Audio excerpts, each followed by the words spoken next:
In your opinion, what are the most important points which have changed here?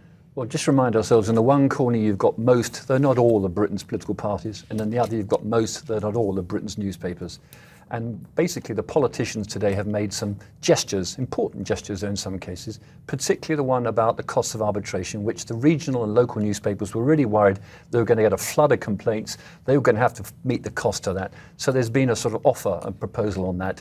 The one on the editor's code appears to give the editors a bit more power. Actually, I'm not entirely sure that it does, but it's another gesture towards them.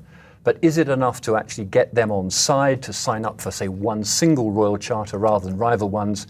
The signs tonight are not good. No, they aren't they? The paper's body says this remains a charter written by politicians, imposed by politicians and controlled by politicians.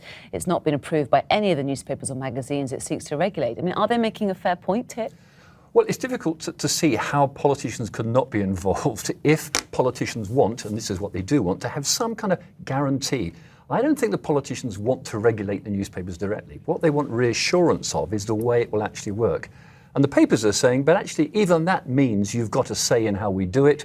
We just want to do it ourselves. We understand how, Leveson has suggested we should do it.